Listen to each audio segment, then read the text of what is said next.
Welcome to the Canyoneering Karma podcast. Your host, Rich Carlson, is here to take you on a journey of learning and exploration. So grab your gear and a rope and follow along.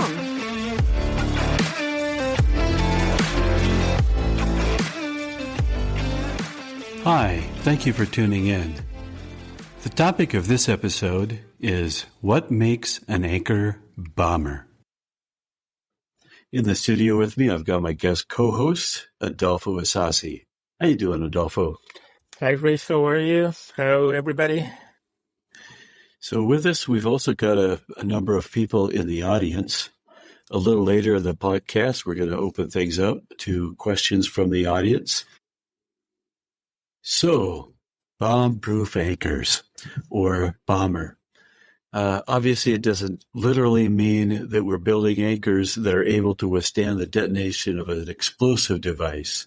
The term basically means that we are 100% confident that our anchor will not fail. The inspiration for this episode came from a recent conversation in a Facebook group where somebody made a comment that in canyoneering, all of our anchors are inherently marginal. I thought that comment was a little bit odd and worthy of being addressed in a podcast episode. In canyoneering, there are people that look at things that we use as anchors and they question our sanity.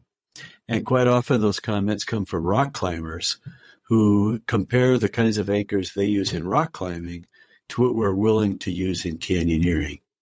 In canyoneering, we're typically not using dynamic ropes.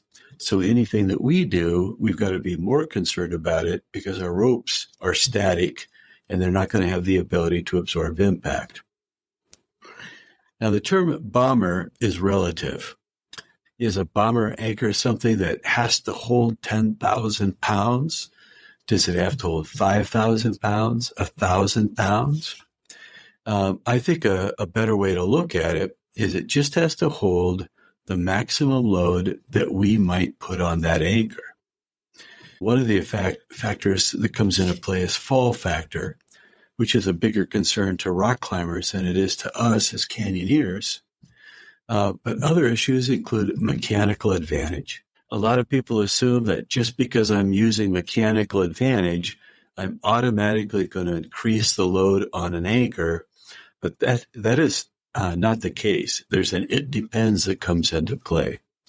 If I've built a mechanical advantage system to lift a load and I am pulling up in the same direction as the anchor, I'm actually helping that anchor.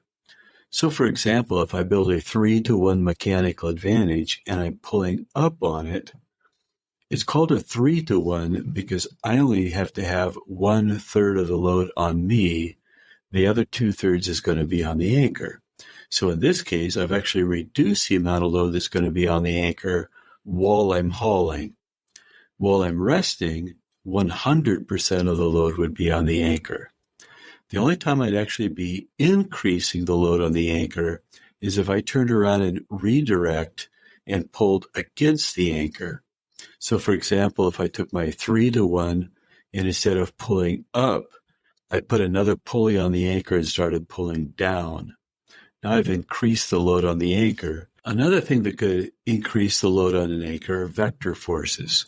So when we create an anchor with multiple points and we connect them with chain or webbing or whatever we happen to be using, we're concerned about the angle at the focal point. The flatter that angle, the greater the force we're going to put on each of the anchor points. So a general rule of thumb is you never want to go greater than a 90-degree angle at the focal point, in which case we'd be putting about 70% of the load on each anchor point. But if we drop down to something more like 45 degrees, then the load we're putting on each anchor point is about 55%. If we get above 90 degrees, say about 120 degrees, then we're putting 100% of our load on each of the two anchor points. So more things that affect the load we put on the anchor is, of course, the weight of the individuals and the skills of the individuals. There's something that we try to employ when we're concerned about our anchors called soft starts. A soft start is where we try to put friction into the system, either our bodies, our butt cheeks going over an edge, or letting the webbing or the rope hang over the edge. Friction comes into play, and a rope or webbing going over a 90-degree radius on an edge can give us something like a 70% friction advantage. As opposed to somebody just standing on the edge with their heels hanging over and leaning back, becoming more like a lever. Becoming a lever is a load multiplier. That's why we often call them a hard start, where getting down and employing friction is a soft start and makes the anchor more usable. So I understood the point where the guy said we use a lot of marginal anchors. But there should be a process involved to make marginal anchors bomber anchors. If the definition of a bomber anchor is that I'm 100% sure that it will hold the maximum load that we will put on it for what we're going to be doing today, then I can either look at that anchor and say, I'm not 100% sure, it'll probably hold, I think it will hold. Comments like that aren't good enough. I need to do something to increase either the strength of that anchor, or I need to change the way that I'm going to use it. So adding to the strength might mean that I'm going to do things like find a second anchor point or a third anchor point, which is going to involve more material and more time, or I can just change the way that I'm going to use it. Changing the way I use it might mean putting some mechanical advantage into the system in my favor, such as only tying the end of the rope to the anchor and using another part of the rope with a belayer or somebody that's doing some lowering, so you have a 2-to-1 mechanical advantage, and right away you've split the load so the anchor is only taken about half. Another thing that we do to make our marginal anchors bomber is we employ something called sequencing. With sequencing, we can back up what was previously a marginal anchor with meat, and the way we sequence them typically is we'll let the largest person in the group go first, being backed up by a few smaller people in our group. So now we have an anchor that consists of whatever that previously marginal natural anchor point was, plus 2 or 3 people acting as meat anchors. By the time we get down to just the last 2 or 3 people, the anchor has been tested on larger people, and confidence is really high for those last few people, knowing that it is in fact bomber for them. So, Adolfo, anything you want to add? Oh, but that's a thing. That's a good, overall explanation that a lot of when we enter and start hanging ourselves from anchors, we have these rock climbing notions that the anchor needs to sustain a dynamic shock load from someone falling, when in reality, if you measure the forces that the anchor is receiving after we clear an edge, it's pretty minimal. Depending on your weight, the anchor may be registering in the 2-digit range. So if you and I walked up to an anchor, let's say a little sapling, and you asked me what I thought of the anchor, and I said, I don't know, Adolfo. I think it might hold us. Would you be willing to hang on that anchor with your heels hanging over the edge and leaning back? No. I think everything that looks, again, the word marginal, it's something that we as canyoneers start to develop with experience, and you start developing this sense of what is the minimal thing that it will hold or you feel secure or comfortable with. But yeah, once I see a little sapling like that, my mind is immediately going soft start, back up, let's send the heaviest guy first type thing. Mm-hmm. So my attitude is basically I don't want to ever rappel on a marginal anchor.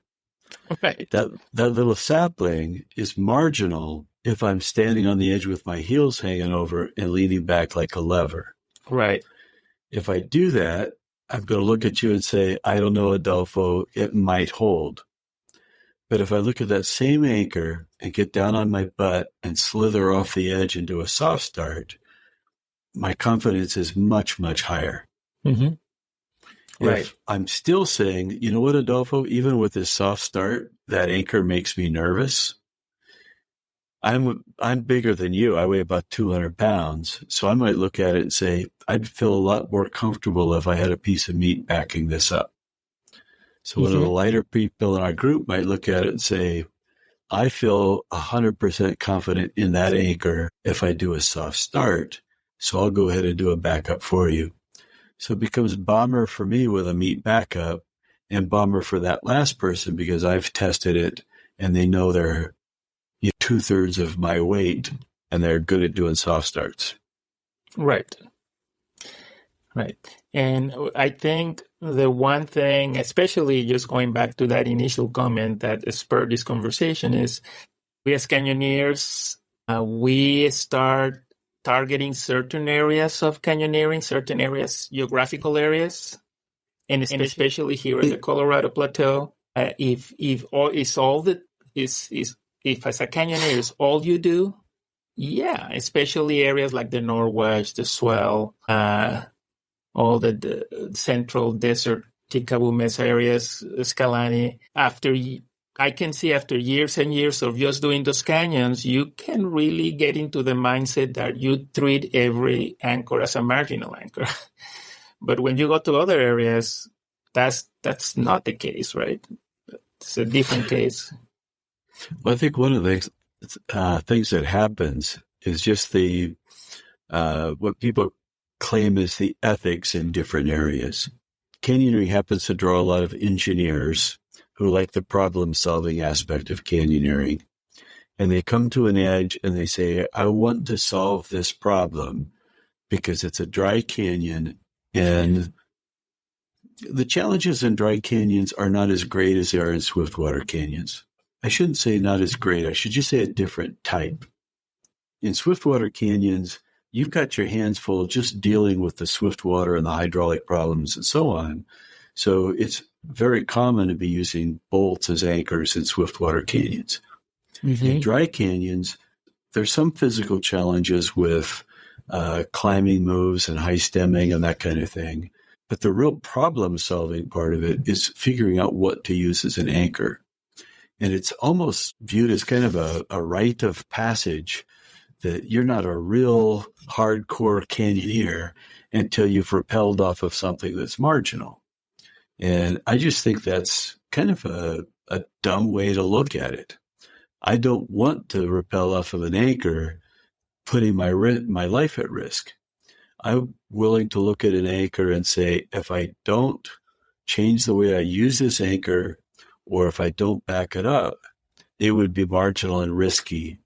But the way I'm going to use that anchor, I consider it to be bomber. Mm-hmm. Yeah.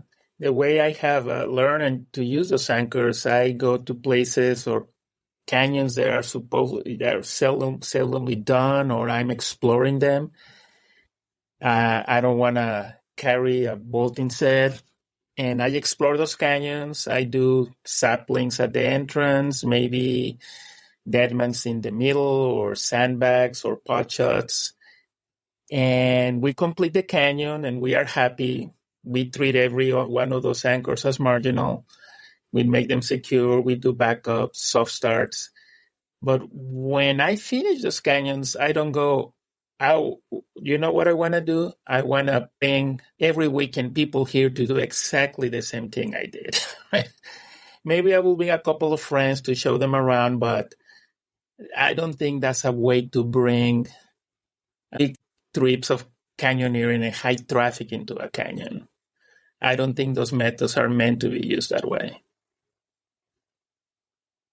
No, especially if you're responsible for these people because they are guiding clients or your children or other people you care about. Right. That's one thing, as one has seen through my years canyoneering, is that you bring friends, you bring peers with probably equal skills, that you don't need that concern with releasing for rescue or providing a lot of guidance and risk mitigation. But as the canyon routes disperse and become popular, or people spread around, it's just natural that the level of skill and training of people that start visiting those canyons is less and less and less and less as years pass by. And now you have this really strange mix of canyons with first exploratory descents type of anchors combined with traffic with children and family members, which is just make you scratch your head, right? There's some other interesting things that happen in canyoneering. People discover a canyon for themselves. They decide they want to share it. But as soon as it comes out in somebody's beta website or in a guidebook or something like that, it's going to attract more people. And then the people that were happy to do that canyon with, again, I'll say marginal anchors, are now concerned because a new type of person is showing up and they're not willing to take the same level of risk. So we're more likely to see bolts, more webbing, and so on. Right. A lot of the canyons that I have seen, especially around here in my area, that at some point become bolted is because finally someone got into an accident. Search and rescue have to go and do some extraction, and they bolted the canyon to perform the operation, right? So, right. Yeah, no rescue team's going to come in and do a rescue off of a dead man anchor, right, or a sand trap or a bot shot or something like that. Right. So we have several people in our audience now. Dave has asked a question. He wants to know if we ever consider the type of tree as an anchor. He said a friend says he trusts juniper trees over pine trees as anchors because of their root system. Yeah, if we're going to be using trees and bushes and so on as anchors, you do need to be a little bit of an amateur botanist. I did a lot of my guiding back in Arizona. Back there, root systems had different strategies for collecting water for the plant. There was a tree called a Palo Verde that was known to have a very long taproot system. So Palo Verdes always made very solid anchors. Your specific question about junipers over pine trees, I got to admit a little ignorance. I don't know the difference as far as their root systems. I've seen plenty of juniper trees I've trusted and plenty of pine trees I've trusted, and I haven't given that much thought to the root systems. I just look at their diameter, whether they're alive or not. So I don't know if that's an adequate answer for you, Dave. Feel free to follow up with another question if you've got one. Is this within your field of knowledge, Adolfo? Anything about root systems and junipers and pine trees? Not specifically with the specimen of tree, but for sure, at least here around the desert, you lay your eyes on your pitch, on your drop, you look around and you see trees, and you want to see how deep the roots are spreading. I have noticed that one common pattern in canyons in the desert, trees that they are far away from the drop and where the ground is deeper, they have really solid root systems. Right. But now you are wasting 50 feet of rope reaching that tree. And the more you want to get a closer anchor opportunity to the drop, you start getting the saplings or the little bushy trees. And now since the ground is not that deep, you start to see more horizontal, spread out root systems. And again, some of those trees will actually do the job. We use one of those this weekend to wrap off. But then you look at that tree and you look at the poor thing and said, will this little tree, 30 people a week descending this canyon? You will kill the tree. Yeah. You keep doing that, right? Back when I started, it was actually rare for me to use webbing on trees. I would just put the rope around the tree, rappel down on two strands. When I got to the bottom, I'd pull the rope from around the tree. Mm-hmm. And that was fine when there were very few people descending canyons. But as it's become more and more popular, that's a very bad practice. Right. I did a canyon in Australia where people were still doing that with one particular tree. And the back of the tree, ropes had dug into it and ate away at about 1/3 of the diameter of the tree. Yeah, I think I have read just enough to realize that, yeah, the bark of the tree is the protection against insects and elements. So once you break on the bark, you are making the tree prone to, to not to be able to protect itself from things around them. Another incident just occurred to me. There's a canyon not far from Cedar City that I used to do quite often. And on one of the rappels, there was a bush growing out of the wall. And I didn't trust it. So I was always using an excessive amount of webbing to get back to a more secure anchor. And then on one of my trips, I had a guy with me who was literally a botanist. And he looked at that bush and he said, "Why don't you use that?" And I said, "I don't trust it." He said, "Well, that's a desert mahogany. And for that bush to be that big, its roots must be going very, very deep into the cracks in that rock. You can trust it." So we went ahead and set up that little bush as an anchor, backed up with that extra webbing going to the other anchor, and tested it. And it was very bomber. So it's a surprise. Yeah. Pays off to know your trees. So Dave just made another comment here. He said the use of toggles is going to be doing less damage to the bark of the trees. And I agree in comparison to what I described where I was pulling the entire rope around the tree. If there's a 100-foot rappel, I'm pulling 100 feet of rope around a tree.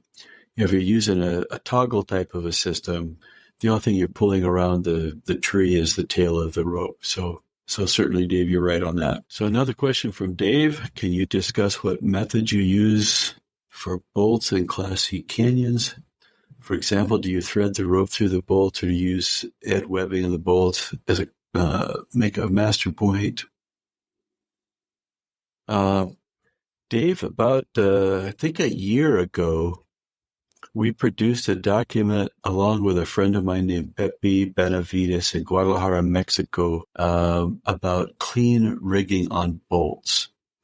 I have a YouTube video that discusses the topic with glue-in eye bolts, but you can expand that practice if you add a quick link and a rappel ring, even on standard hangers on mechanical bolts.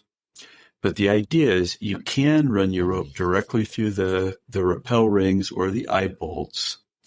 And if you need to have a focal point for some kind of rigging, like if you wanted to use suspended rigging like a muncher mule overhand or a jester or something like that, you can set that focal point up to be temporary.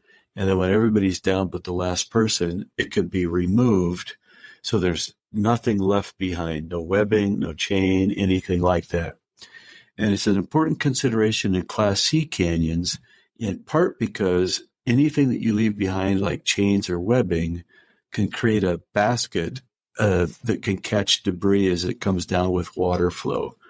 It can damage the bolts, and in a couple of cases, it's actually even changed the course of the flow of the water. And Jason is asking, once the rope is on the edge, how much extra force can a bad rappeller put on the anchor by bouncing, start and stopping, and not being smooth on rope? You want to take that one, Adolfo? I have seen that, and it really depends on the amount of rope that it's going over the edge. If it's a combination where the rope is just, the edge is not taking a lot of friction, isolating the rappeller from the rope. If the rappeller starts bouncing, I have seen the rope just kind of going back and forth on a seesaw motion over the edge and looking back at the anchor, and I see the anchor taking a load. So yeah, it can really happen, and you see kind of the practice of canyoneers once they see that. If someone is still close to the edge, just stepping on the rope to put extra friction and protect the anchor, right? And in the same time, kind of yell at the rappeller and say, whatever you are doing, stop doing that, right? It's usually, I see a lot of people just setting way too much friction in the rappel device. So that bouncing comes from going down, having too much friction, and them having to feed rope into the rappel device. And that causes this start and stop motion that bounces a little bit. So yeah, it can happen, and it can be a problem if the anchor is, like, I have seen it a lot of with deadmans. We have been having a deadman that you spend a reasonable amount of time making it deep. Someone is rappelling, it starts bouncing on it, and you see that deadman is slowly starting to get surface. And either someone has to stop on top of the rope to isolate the deadman, or someone steps in on top of the deadman, or there is someone on backup immediately starts protecting, right? But yeah, it's a problem and it needs to be addressed, right? I've seen people that seem to understand the concept of a soft start. They sit on the edge with their legs hanging over, they slide off the edge, but they're very, very anxious to turn around and get in a more standard rappelling position. Mm-hmm. And the whole point of a soft start is to get low enough over the edge that if you do turn around, the rope has already made a 90-degree bend over that edge. If you try to turn around too soon, you're actually lifting the rope off of the edge and eliminating your friction advantage. Some years ago, we put a load cell on a tree branch and hung some webbing from it and stepped in it like it was a stirrup and jumped up and down on it. And there were about 3 of us testing it. And the highest we ever got the load cell was up to about 700 pounds. But still, that's a lot considering nobody in our group weighed even half of that. I might have been the biggest one in the group. So we were tripling the load, maybe 4 times the load to get it up to 700 pounds. But rappelling style is important. We've got Ben with us. Ben is asking, he says, I'm noticing some bolted canyons only have a single bolt, not 2. Why is a single bolt placed rather than 2? Are there other considerations around a single bolt versus 2? So I can't directly respond to why somebody only placed 1 bolt. The issue with bolts is if you just test the bolt itself, the metal that you can buy from a store, it's been tested and it can be rated. But the real challenge is knowing how well it was placed and the quality of rock that it was placed in. You can take a stainless steel glue-in bolt. I shouldn't use glue-in as an example because glue-ins are better than mechanical, so I'll get back to that in a second. But you could take a high-quality mechanical bolt and put it in granite and have an amazingly strong anchor, and I'd be willing to trust 1 bolt. You could put that exact same bolt in some weak sandstone, and I might trust it, but I want to employ some of the same things we're talking about with marginal anchors as far as soft starts and backing them up and so on and so on.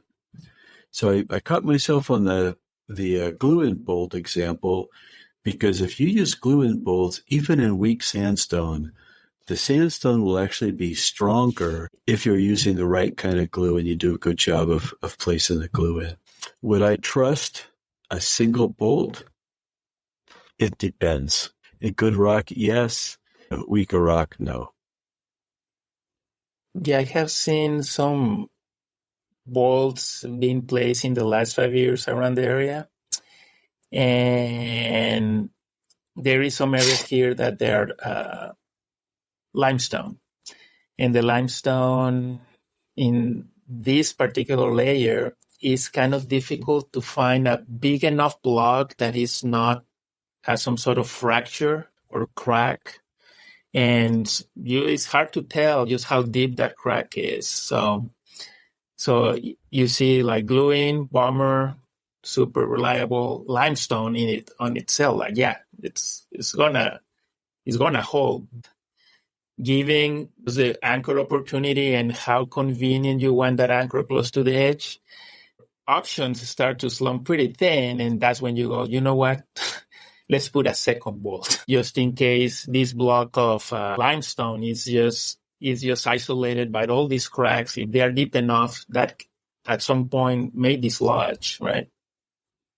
So yeah, that is always that risk of or that thing. Just if in doubt, just have a second bolt. Well, I think when we start talking about any kind of marginal anchor, including bolts, we have to remember that we might be using a second point for one of two reasons. We might be using it just because we want redundancy. So there are bolts out there that one single bolt will be strong enough to hold the load that we intend to put on it. But we decide to go ahead and use two bolts for redundancy. For example, as Adolfo mentioned, sometimes we don't know how good the rock really is. Other times we're using 2 points because when we look at 1 point, we do not believe that 1 point is going to be strong enough to hold the load that we might put on it. So it's necessary to have a second point just to create the amount of strength that we want in our anchor. I do have a YouTube video. I think it's titled Focused or Equalized, that addresses that same topic. You can find it on my YouTube channel, Canyons and Crags. Going back to the question, I think couple of questions ago, the type of bolts in Class C, one thing that I have noticed on trips to other places where they're either placing their canyons equipped or we are re-equipping the canyons, because even here in the United States, we are still discussing if the problem is bolts or no bolts, when other countries, they are just fighting over bolting patterns and there's different ways to have homologation of bolting. Now their big discussion for them is homologation and do a common practice on bolting. So they are at a different level of discussion.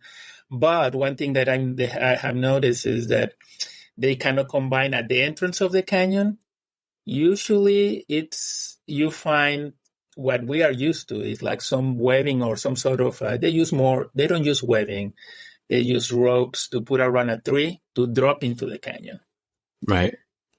So, and then you get into the first portion of the canyon where it's still wide enough and you see two bolts and the bolts are linked together with some chain or sometimes some rope, but you are only threading the rope through just the bottom ring.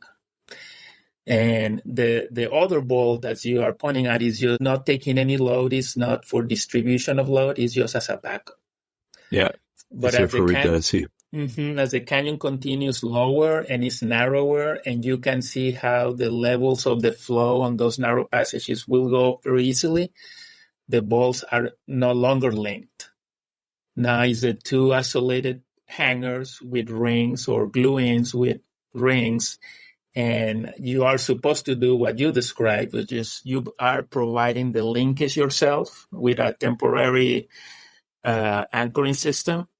And you create a temporary focal point. You thread the rope through the two bolts and you set your system that way and you recover and you don't leave anything behind. Because on those narrow sections, they are protecting the anchors from the high flow. So it's not like you just need to learn one way to rig. In Class C, you really need to be familiar with the different patterns of bolts and know that they're there for a reason, and not to bring webbing, right? To start linking things and leave that stuff behind, right?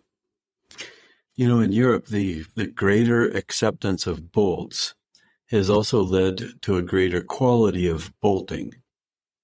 because it's an accepted practice. People share information and they learn from each other, and they use higher quality material and they maintain them more, and so on.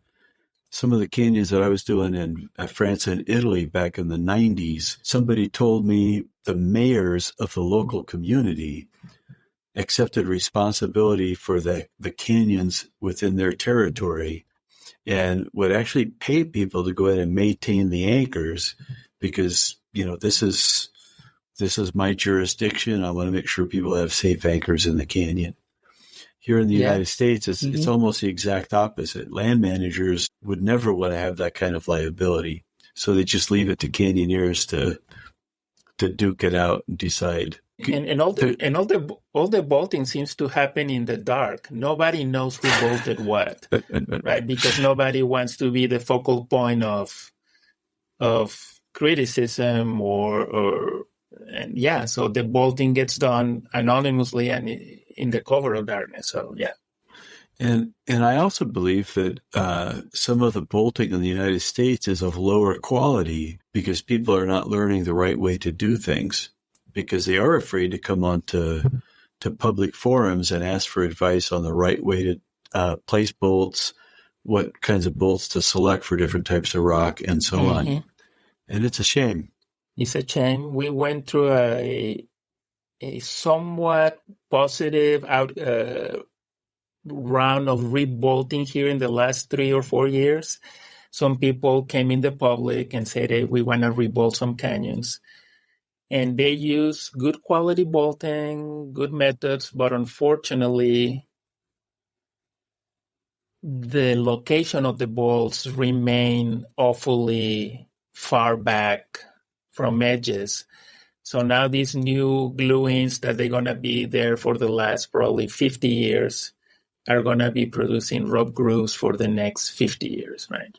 Right. I remember years ago in Waterholes Canyon by Page, Arizona, I was helping a local Navajo guy set it up for guiding.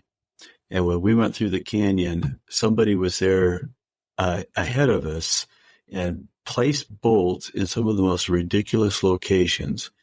A lot of them right on the floor of the canyon, in places where it would have been so much easier to just put the bolts up on the wall, easier to access, easier rope pulls, and so on and so on. There is this intersection of knowing how to bolt, right? Knowing where to bolt. But once you step into knowing where to bolt, I believe that decision is informed by your knowledge of rigging. And if you don't know certain methods of rigging, in your mind, you need to bolt really far behind because getting close to the edge is dangerous. But if you don't know how to set up safety lines to approach the edge, the bolting is just, it's not going to be optimal, right? Yeah, good point. So we've got another question here from Dave. And I think after this question, we'll go ahead and wrap up. Dave says when in Death Valley, he found some Cairn anchors in a horseshoe shape with the anchor stone at the top of the arch. What do you think about that type of building versus the traditional pyramid shape? If I understand what he's referring to, it's a system where you set up a Cairn anchor that you can also rig with a toggle. He's describing it as a horseshoe. The ones that I've seen look more like a goal post or a capital letter H, where there's like a foundation piece on both sides of a flat rock, and then more mass put up on top of those pillars on each end. And it allows you a space underneath the horizontal piece so you can set up a toggle. And personally, I think it's kind of silly. You're going through a canyon pretending you're ghosting it, but when somebody else comes along behind you, they're going to see your construction project.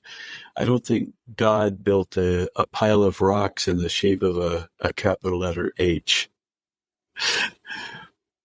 Anyway, Adolfo, you got something you want to add to that? I've seen those anchors, and I think the design is credited to Scott Sweeney.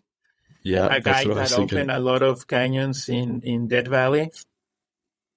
I see it as ingenious.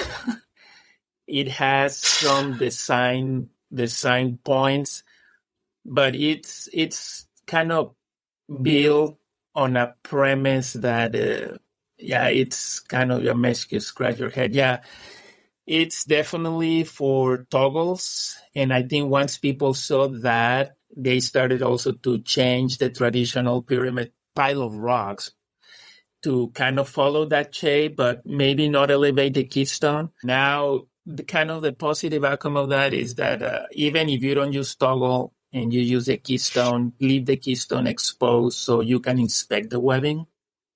And on the traditional pile of rocks that people used to do before, you will have to disassemble the whole carrying just to take a look at the state of the webbing, how healthy or not that was.